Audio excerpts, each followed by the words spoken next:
of God, who hath saved us and called us with an holy calling, not according to our works, but according to his own purpose and grace, which have given us in Christ Jesus before the world began. Verse 10. But is now made manifest by the appearing of our Savior Jesus Christ, who hath abolished death and have brought life and immortality to light through the gospel.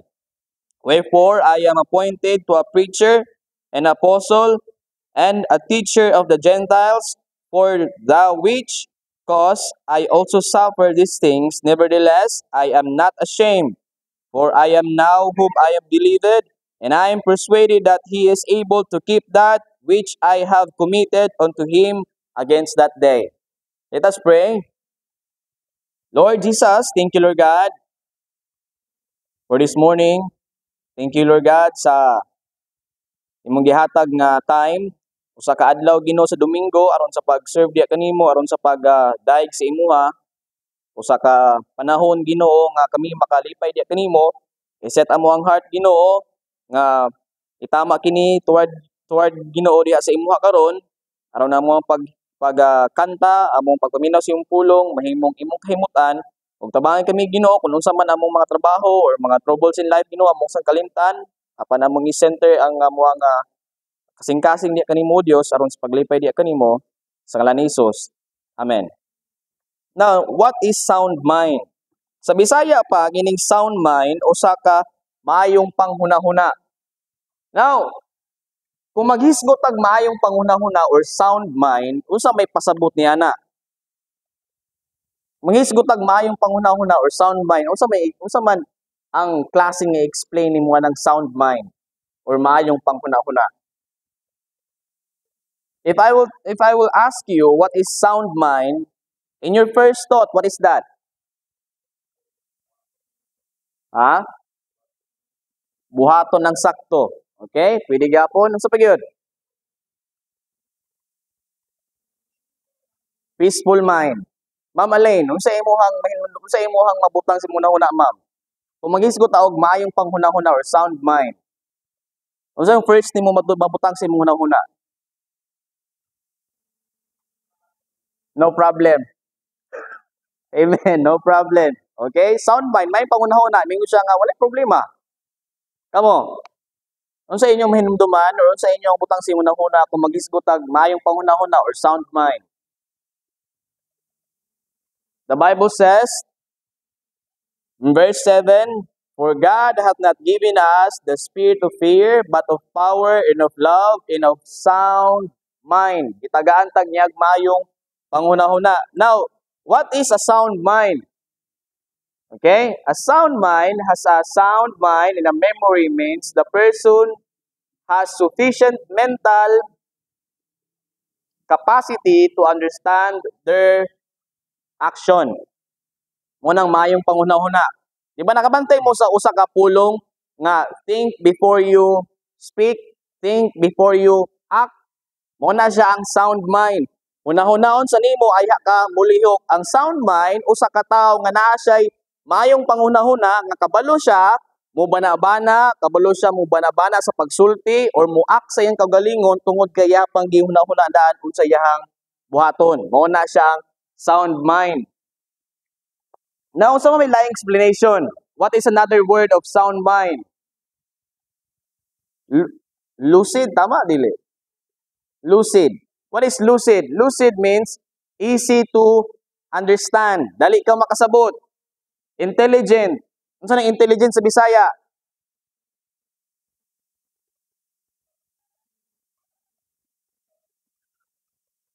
What is the intelligent of Bisaya?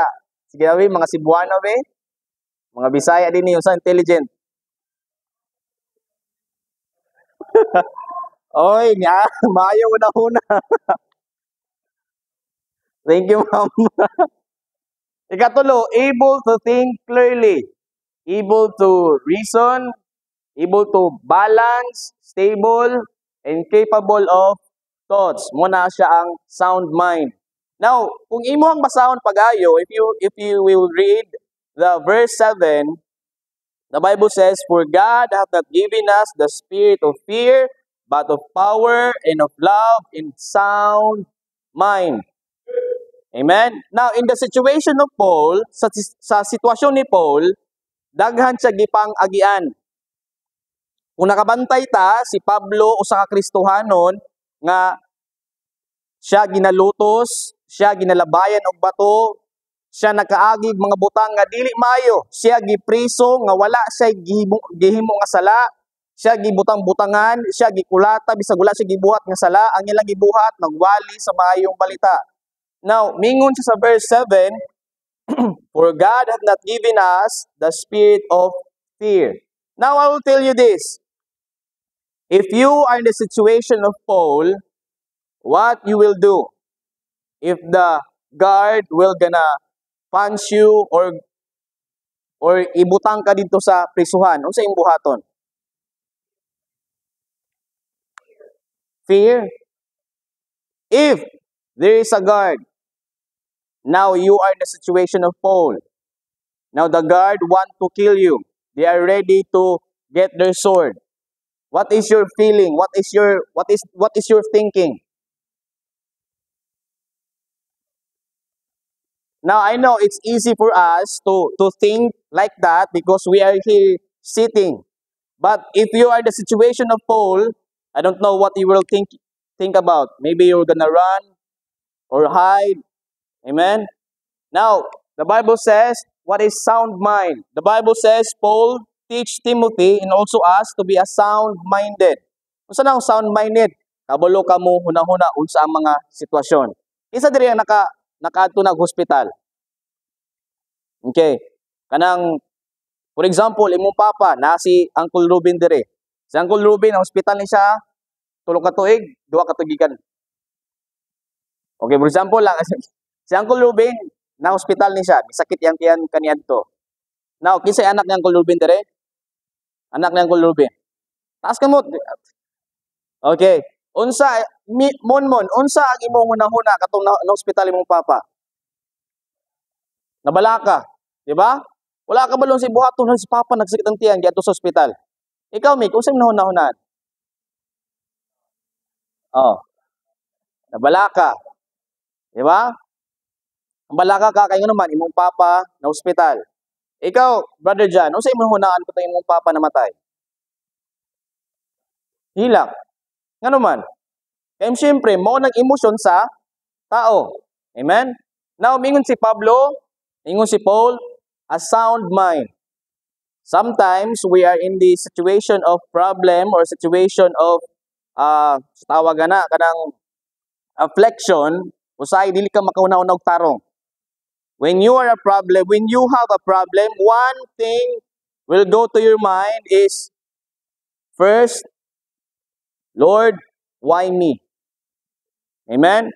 Sometimes, kung ang problema mo abot sa imong kagalingon, gibuhat ba nimo or dili ikaw nagbuhat, una-una yung gihunahunaan, Lord, why me? Amen? Nganong ako man? Nganong siya man? Daghan man kaayo tao, pero nganong ako man or nganong siya man? Dili ka na ang giingon ni Paul kang Timothy. Miingon si Paul kang Timothy, Paul, be of a sound mind. Saan ang sound mind? Kabalo ka mo, huna-huna. Kabalo ka mo, balance. Kabalo ka mo deep kaayo unsa man ang paghitabo. So mo po na nga itong istarihan karon. Mag-deep kay ta, unsa man ato ang istarihan karon. Now, the Bible talks about a sound mind, but not the same in this worldly thinking or perspective. If we talk about worldly thinking, it is also about yourself or being self-centered. Diba? Kung saan ang sound-minded sa tao? Kung saan ang mindset sa tao? I want to be like that. I want me, myself. Muna siya ang thinking sa kalibutan. Kung sa'y thinking sa kalibutan, wala ko'y labot sa inyo ha, basta ako'y buhaton sa kuwang kaugalingon. Wala ko'y labot sa inyo ha, basta kay ako ray malipay. Muna ang thinking sa kalibutan. Pero ang thinking diri sa Christianity nga nasa Bible, lahi. So muna itong tanawon karon. Now, number 1, be not thou therefore ashamed of the testimony of our Lord. Ingon siya, if you are a Christian, remember this, if you are a Christian, you should not be ashamed of the Lord. Amen? Kung ikaw sa Kristohanon, dili ka pwede nga mahimong maulaw diha sa Ginoo. Dagan sa atua maulaw. Sa pagwalay sa kadalanan, usahay maulaw. Sa paghatag og trucks, usahay maulaw. Sa atong trabaho, kung maghisgot og mga Ginoo ang matag tao, usahay mo katawa ta. Ngano man, kay gikaulang nato ang Ginoo. Maghisgot ta og gospel, maulaw ta. Kay uban tao mingon sila nga by works. Maghisgot ta og salvation, maulaw ta. Kay ngano man, tungod kay dili ta kabalo, paot sa nato defense sa tawang kagalingon. Nganong depensahan man imong kagalingon? Kung ikaw sa Kristohanon, dili pwede ikaulaw si Kristo sa imuhang kaugalingon. Amen? Nganong nahimong Kristohanon man ka? Nganong nahimong Kristohanon man ka? Tungod kay imong gidawat si Kristo sa imuhang kaugalingon. Naumingon ang pulong sa Ginoo, be not thou therefore ashamed of the testimony of our Lord. In this generation today, we live in the people who have more respect for a people than God.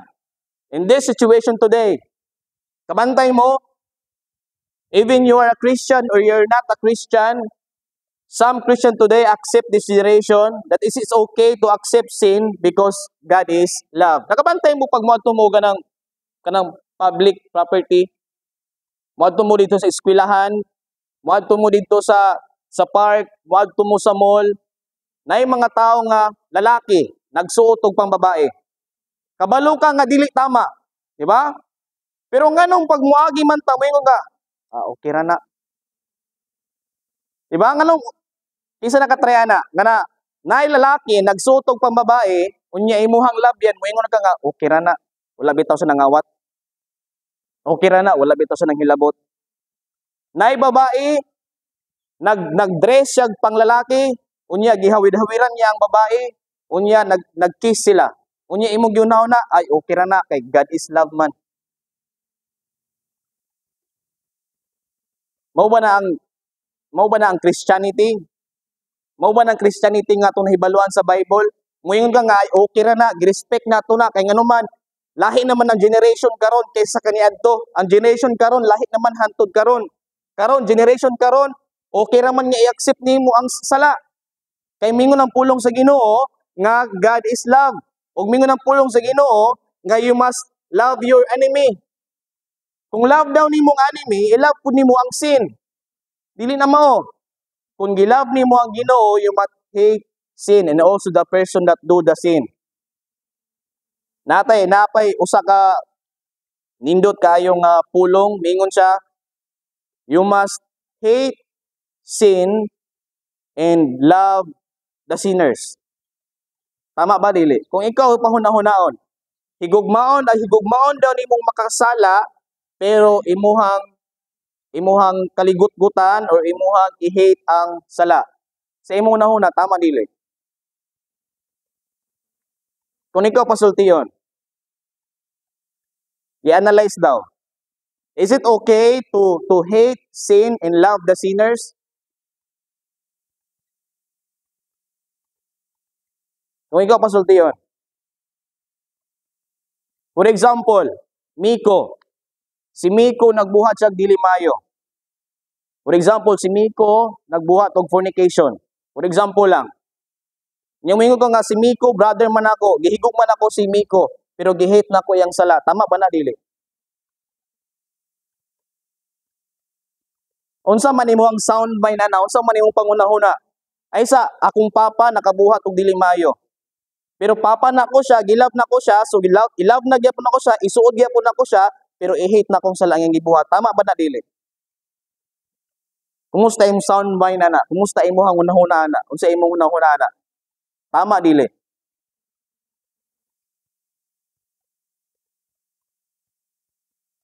Kinsay makaingon nga tama or dili?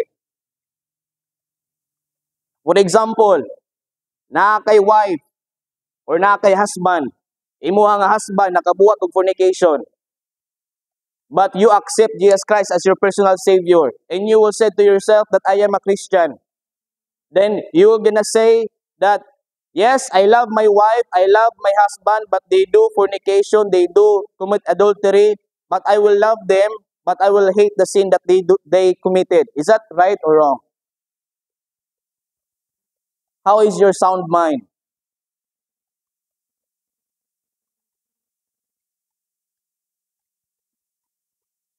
Ikaw, kung masultiyon ka, okay lang ba nga i-accept nimo tong tao nga nagbuhat og sala as long as imong gihit ang sala nga gibuhat?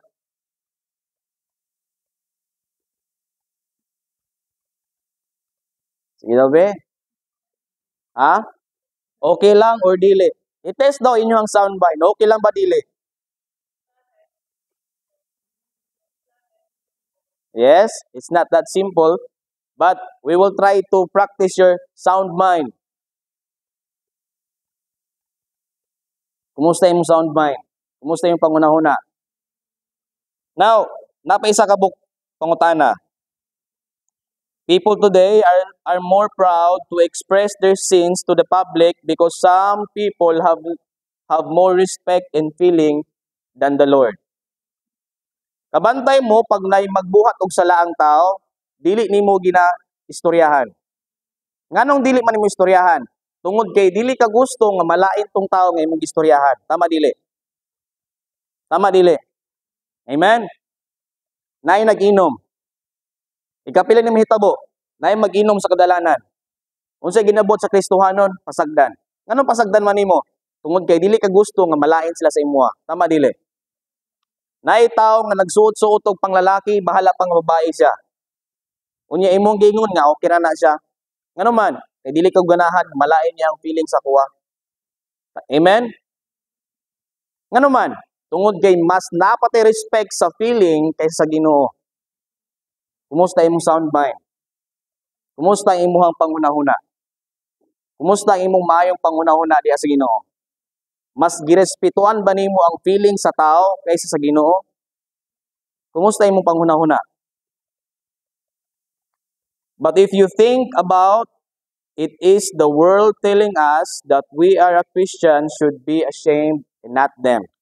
Kabantay mo, pag dili nato sultian sila kung unsang kamatuoran, sila ang nagaingon sa ato, ang kalibutan nagaingon sa ato, ang kalibutan nagaingon sa imuha usab, nga kinahanglan ikaw ang maulaw kay Kristohanon ka, dili ka part nini nga generation.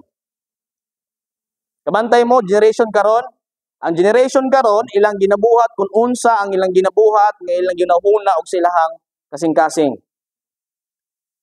Ang nahitabo, mas daghan pagrespeto ang tao sa tao diya sa Ginoo. Ngano man, kay gigugma nila ang feeling dili ang Ginoo. Now, kumusta imong sound mind? Who should be ashamed?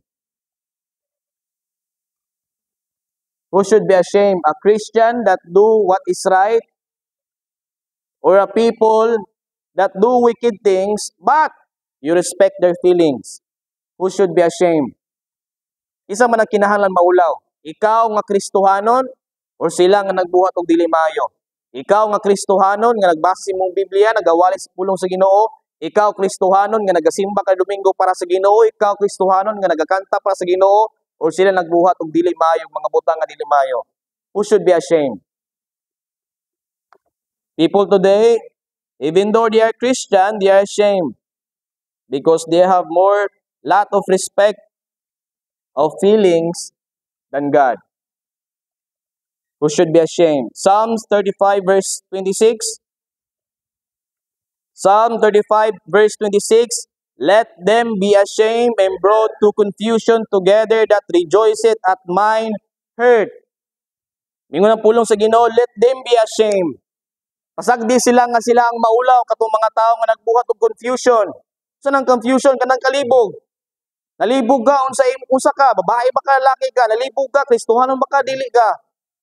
Katong mga tao nga naglibog, kinahanglan kato ang ma-ashamed. Let them be ashamed that brought to confusion together that rejoice at mine hurt. Verse 78 in Psalms 119, Let the proud be ashamed. If you are proud, then let the proud be ashamed. Kung ikaw sa kagabuhon nga tao, din ikaw ang maulaw, dili ang Ginoo. Kung ikaw sa kamapaggabuhon nga tao, ikaw ang maulaw, dili ang tao nga nagbuhat og pagpaubos. Who should be ashamed? The people that do wicked things should be ashamed. The people who do wicked things should be ashamed, and ashamed because they accept sin and reject the truth and Savior.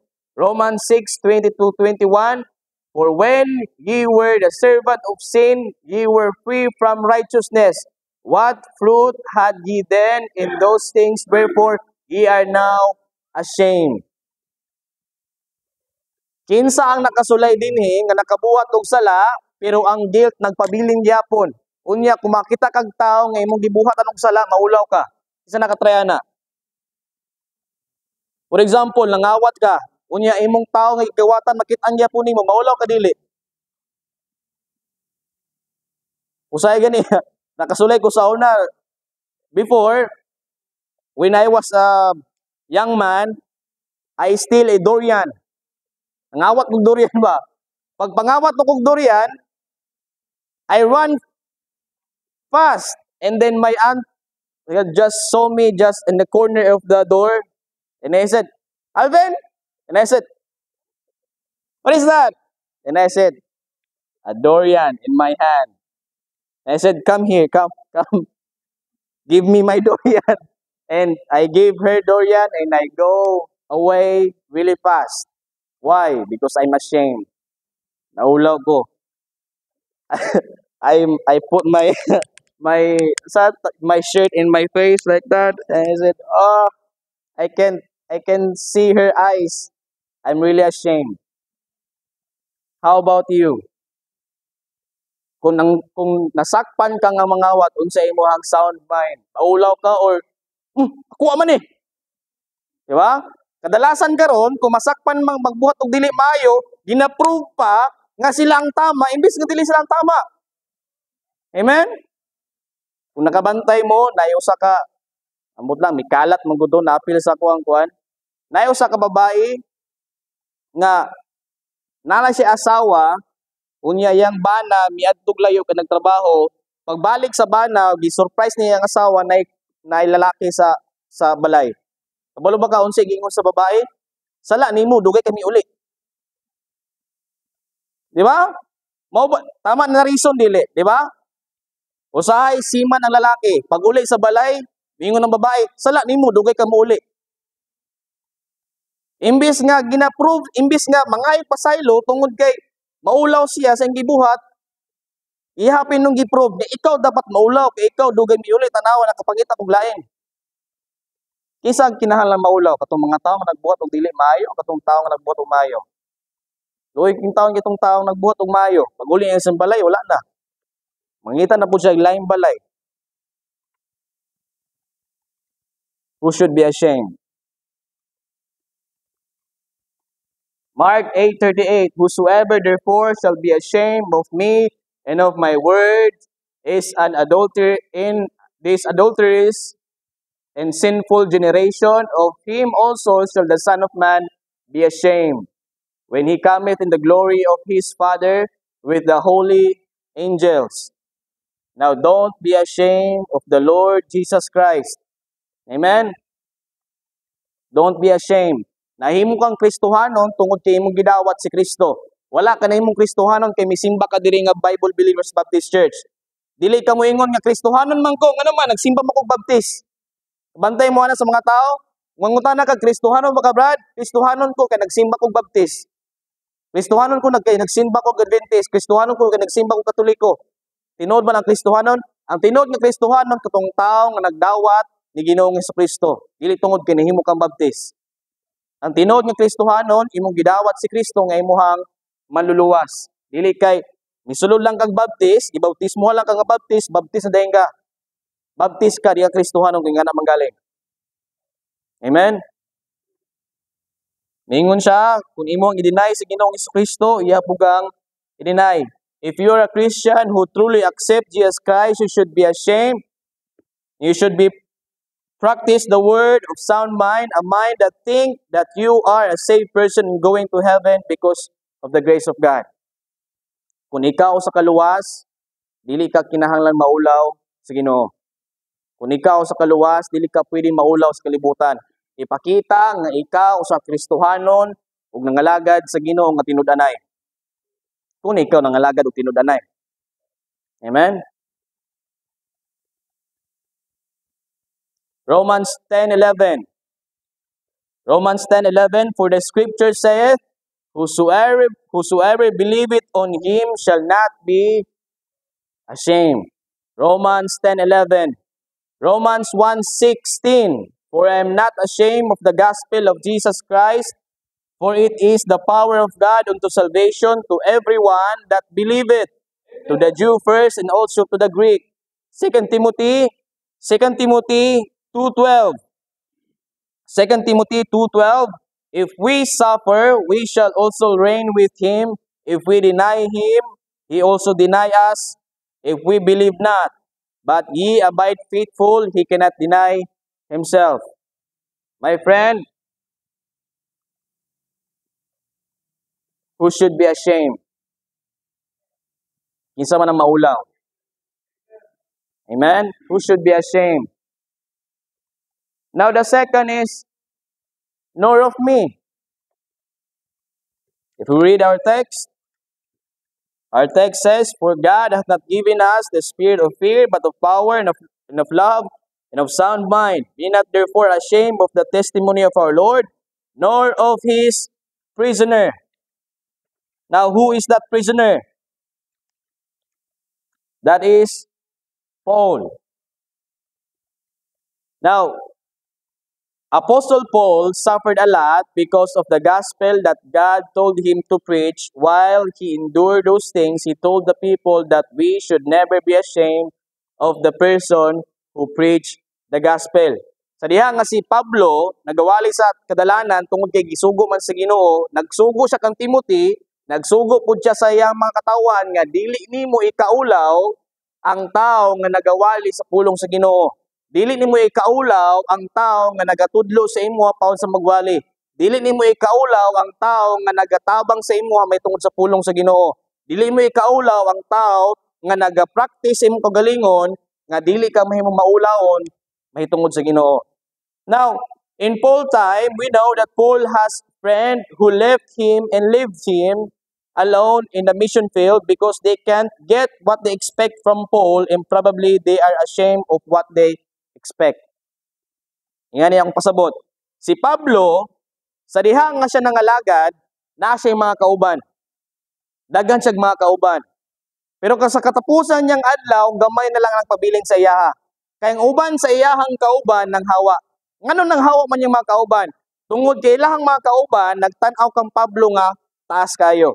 Nag-expect sila og taas diha kang Pablo. Pero sa diha nga si Pablo gikulong, sa diha nga si Pablo wala na gahom nga mag-ayo kung sinitabo siyang mga kauban. Nagapanghinay og panglagpot. Nagapanghinay og adto sa nagalain-lain nga mga dapit. Ngano man, wala nila nakuha kung unsa sila expect nila kang Pablo. Unsay pasabot na to ana atong basahon dinhi? People with Paul, they expect a lot of him. 2 Timothy 4:10.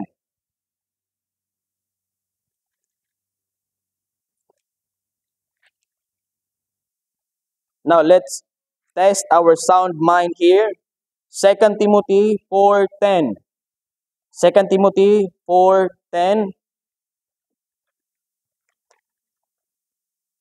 Verse 10 to 16.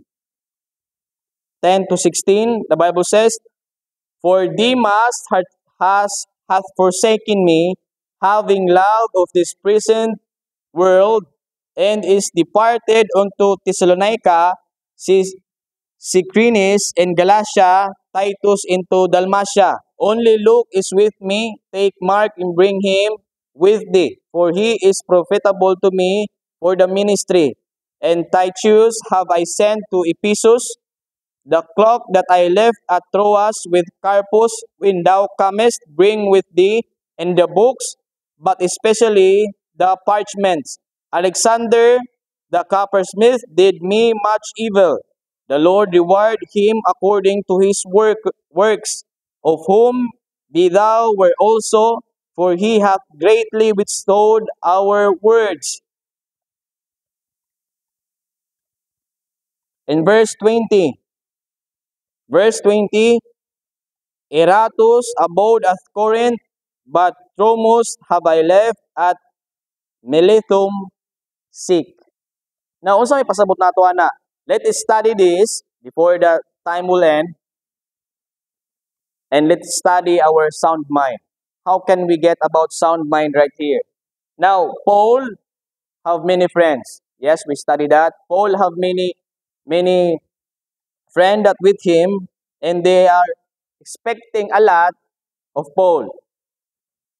Now, if we read in this situation, in verse 14, the Bible says, for Demas hath forsaken me, having love of this ingon siya, present world.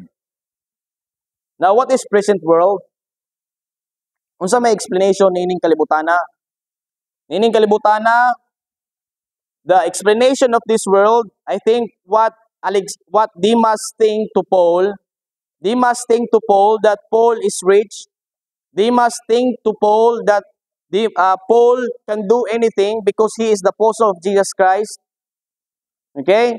Si Demas nag-expect kayo kang Paul nga si Paul makabuhat og mga butang kung unsa iyang kinahanglang buhaton. If we read the text here in Acts, chapter 28 verse 8, Paul healed a man and he can heal the sick people in Acts chapter 28. But if you read in the 2 Corinthians, 2 Timothy 4:20, the Bible says, I left Miltum sick. Si Demas nag-expect kaayo kang Paul nga si Paul makabuhat og dagkong mga butang. But the problem is when Paul cannot do the things that he do before, some of the friend of Paul go away, separate themselves. Kung imong basahon din verse 14, the Bible says, verse 14, Alexander the coppersmith did me much evil. The Lord reward him according to his works. Why? Of whom thou also, for he greatly withstood our words. Saan ang withstood? Saan ang withstood? Saan ang withstood? Misupak. Kung saan ang withstood? Misupak. Ngano misupak man si Alexander diha kang Paul? Kung imong sabton pag-ayo, si Paul, makabuhat siya sa pag-ayo og mga masakiton. Napay one time, si Paul, iyahang giayo tong taong natagak dito sa bintana, usa ka young man, natulog sa pagwali niya, natagak, iyang giayo, nabuhi. Si Paul, nag-ayo siya, nagapang-ayo siya mga masakiton, iyang gipanghawa tong mga sakit. Si Paul, nasi trabaho, okay? So kung nasi trabaho, nasa kwarta, na yung mga tao nga nag-support sa iya, na yung mga tao nga naghatag sa iya financially. Pero kung sinitabo kang Paul, pagkatapusan niya mga adlaw, si Paul nagamay ang kauban. Nga naman, ang tanan nga gipang-expect nila kang Paul, nawala na. Busa ilang mga kauban, nagapanghinay-hinay ug kawala diha kang Pablo. Sa diha nga si Paul, dili na makaayo, ang iyang mga kauban, nang hawa. When Paul cannot heal the sick man, Alexander left. Why? He withstood. He against the word of Paul. Why? I think Alexander always questioning Paul. Paul, is it you, the Paul that we knew before? Is it you, the apostle of Jesus Christ? You can heal the sick man before. But why now this one man, Miltum, but why Tromphimus, you live in Miltum, sick? Nganong dili naman ka makayo sa iyaha? Alexander withstood against misupak diha sa pulong ni Paul. Ngano man, kaya ang expectation kang Pablo taas kayo. Now when that expectation cannot reach, then Alexander left. Demas think to Paul that Paul is so rich, Paul can do anything, Paul can feed him, but when Paul can't do that to Demas, then Paul left. Demas left. Why? Because they can get what they can get to Paul. Their expectation to Paul are so high. But when that expectation didn't get reached, they will flew away. I think one of the reasons why Alexander stood up against Paul is that he wasn't able to do the things that he do before, like healing. People will forsake you if they can get what they expect. If you have a sound mind, kung na kay maayo nga pangunahuna, unsa imong buhaton, kung imuhang gi-expect nga tao, wala na naghatag sa imuha kung unsa imong pinanglanon. Unsa imong buhaton, for example karon, na si Ma'am May, wife nako. Ang gi-expect ni Ma'am May taas kayo. Nakoy husband nga gwapo, bisag dili gani gwapo. Di ba? Nakoy husband nga ingani, nakoy husband nga ingana. Pero pag dili na ko mahatag ang expectation ni Ma'am May, unsa imuhang una-una kaha? Na kay papa, na kay mama. Expectation si mama, mo ni kung buhaton sa mama, mo ni buhaton sa papa. Pero pag dili makuha ni mo expectation si mamang papa, unsa imong buhaton si mamang papa? Unsa kaha imong una-una sa imong mamang papa? Na kay friend, na kay amigo. Imong expectation sa imong amigo magpabili na hantod-hantod sa imuha. Daw big wala kanila giunungan. Daw big wala kanila gitabangan. Unsa expectation nimo sa imong friend? Muhawa ba ka kauban ni Demas? Muhawa ba ka pareha ni Alexander? Or imuha sang hunahunahon pagayo? Ngano man, if Alexander and Demas search the scripture, if Demas and Alexander really search and study why Paul can't heal and why Paul can't do the things that he do before, then they will not be ashamed. The problem in this generation today, they will gonna see and look, and if they can't get what they want, they will fly away. Is that your sound mind? Mao ba ning mayong panguna-una? Is that your mind that if I can get something in this person, they will go away? Is that your sound mind? Mao ba na imong maayong panguna-una? Is that a good mind that if you can't get what you want in this person, you will reject it? Is that a good mind? No. Don't be like Alexander and Demas. A sound mind is lucid, intelligent, able to think clearly. If Demas and Alexander think clearly, then they will not be ashamed. Both of them are ashamed of Paul. The last one is partaker of affliction. Now, partaker of affliction. What is partaker of affliction? 2 Timothy